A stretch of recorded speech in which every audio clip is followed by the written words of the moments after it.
A new document from the Aspen Institute makes a blunt point. America's water systems are strained by climate, growth, and aging infrastructure, and the nation has no coherent plan to deal with these challenges. The report calls for a national framework to modernize infrastructure, reform governance, and elevate water as a core economic issue.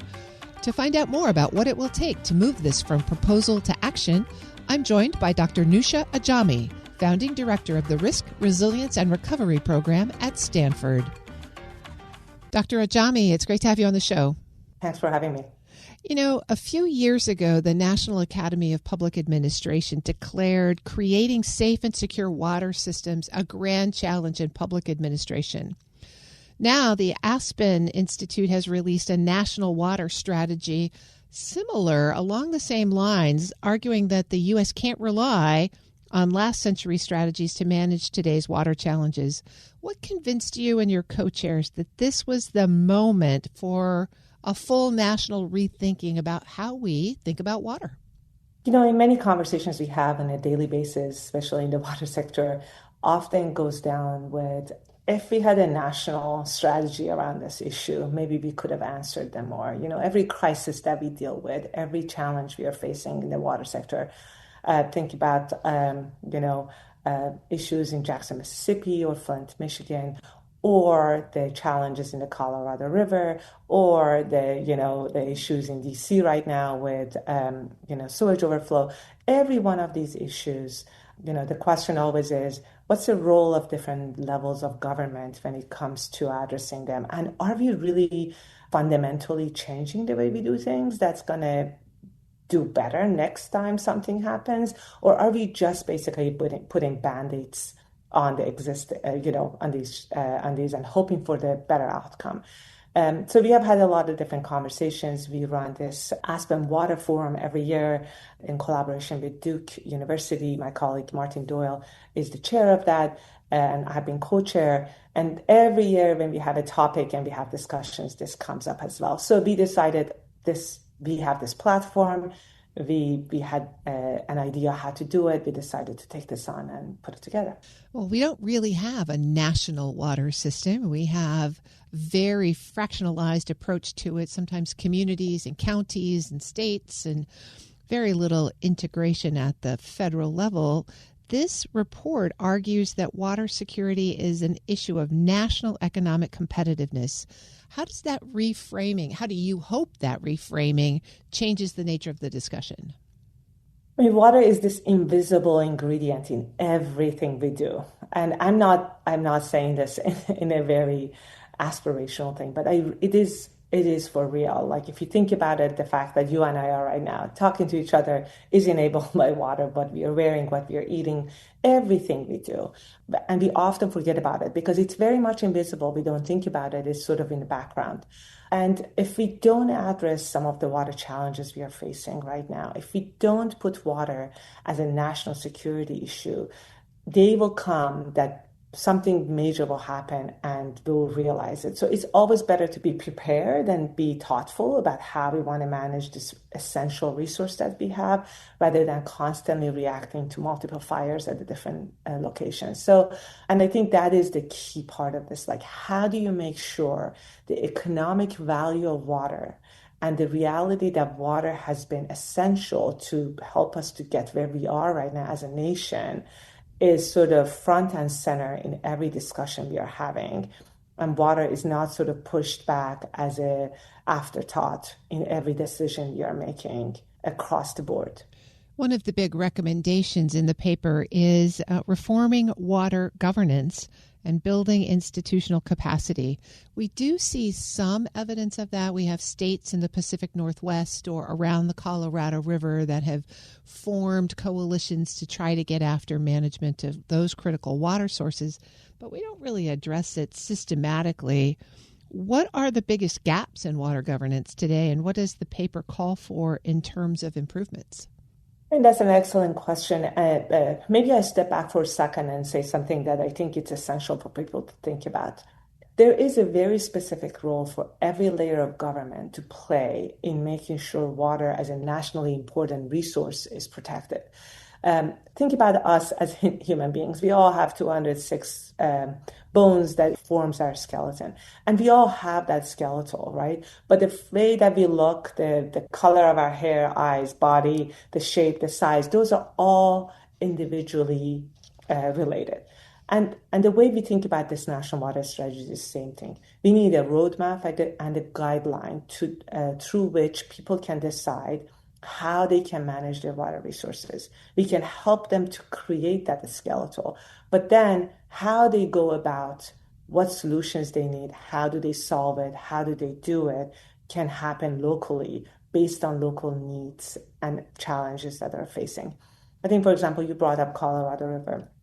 Western US or across the US, we have political boundaries that do not overlay our natural boundaries. But natural boundaries are what drives everything that happens in nature and everything we depend on when it comes to water. So we can fight over who has access to how much water in Colorado River. We can fight among the 7 states or talk about how we divide it up. Unless it rains and snows, unless this watershed, it actually comes back to health, we cannot take anything out of it or to the level we need. So the question is, how do we actually coordinate across these watersheds, across these natural boundaries, while also keeping our local and state needs in place, and make sure everybody, there are no, there are always losses in the process, but what are the win-win-win situations through which we can protect these natural systems and also be able to thrive as a society and as an economy. And I think Colorado River is a great example of that, because obviously over the years we have only put Band-Aids and then sort of prayed for rain to come and let us live another day. But the challenge is, at this point, we are in a place that we really do need to address this fundamentally, and that is going to be painful, but we have to do it. I'm speaking with Dr. Newsha Ajami. She's the founding director of the Risk, Resilience, and Recovery program at Stanford. We're talking here a little bit about places where there isn't enough water, but there are places like Annapolis, Maryland, and Miami where there is too much water, where they have sunny day flooding. How can communities, regardless of their water position, start to adapt? What are the resiliency measures that they can put in place, the infrastructure investments? And how do you make sure that as you do that, you're doing it in an equitable way? Excellent question. I think that the challenge, again, we are facing is the institutions we have were set at a different time to solve different problems. And now when we are talking about resilience and, adapting to the new challenges we are facing, the institutional needs are very different. The financial tools we need are very different. The solutions that we need to use are very different. And the question is, how do you evolve or reconfigure what we have in order to be able to answer those questions? I think the example you brought up with flooding or daytime flooding is a great example, because we have, we have communities that are in low-lying land. We have built a lot of infrastructure because of sea level rise. They're experiencing all this flooding. So the question is, we can't really engineer our way out of that problem. The question is, how do you manage that water in a way that actually lets people to survive in that community, or if they have to transition to a different place? I mean, these are very fundamental human questions and social questions that we have to ask. And the interesting part of this is the solution landscape is very similar. Doesn't matter if you are in the East Coast or the West Coast, if you're dealing with too little water versus too much water. A lot of the solutions we have on the table are very similar.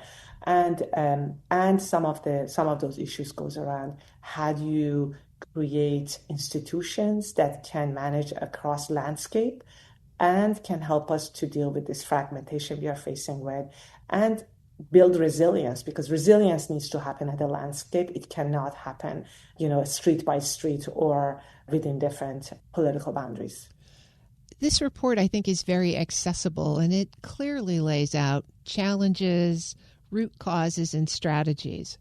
But regardless how clear it is, someone has to pick it up and do something with it. So who do you think at the federal level should be in charge? I mean, again, you brought this up earlier as well. We have so many we do not have a water department, right? We have a Department of Energy, we have a lot of Department of Transportation. We do not have Department of Water because water has been divided across the board between different entities. And that, has worked. But the reality is, if we really want to build resilience across all these challenges we are facing, we do need to revisit and reimagine how water needs to manage at the federal level and kind of overcome some of these fragmentations. There have been efforts done to kind of bring different high level officials together across different federal agencies, but that also has not necessarily led into fundamental change in the way we manage water. I think we do hope, and we are working with different legislative offices to consider some of these recommendations as part of their policymaking process. We are working with state level legislators to see if they can consider some of this, and we have actually received a lot of interest across the board with different policymakers and decision makers who are interested in different pieces of this report, and they are hoping that they can use it to either empower their decision makers to do the right thing or help them to put this into policy and actually implement it in a more actionable way. My guess is that the early or easier wins are going to be at the community level. So what do you hope that local government leaders would do with the information in this report? Yeah, I mean, some of it is empowering them, right? If you have a written document coming from a nonpartisan organization that incorporated, and I should have said this at the front of this conversation, we brought in people from across the board, from different sectors, different areas in the country, from different political backgrounds, from different regions. We tried to have this coalition that looks very diverse when it comes to how they approach water. And tribal communities, we had the rural, urban, and we hope that this makes people more comfortable about the recommendations that they see. And the reality is these communities can take some of these ideas and try to work through them in the way that they can build up some momentum around implementing some of these solutions. But I think it's not going to be just at the community level. You have to revisit all these things at every scale of governance. And we are hoping that there are enough solutions in here for all those different layers so they can all come together and transition together. I've been speaking with Dr. Newsha Ajami. She's the founding director of the Risk, Resilience, and Recovery program at Stanford. Thanks so much for joining me and sharing this really important research today. Thank you so much for having me. Really appreciate it, Terry. We'll post this interview and a link to the report at federalnewsnetwork.com/Federal Drive. Subscribe to the Federal Drive wherever you get your podcasts.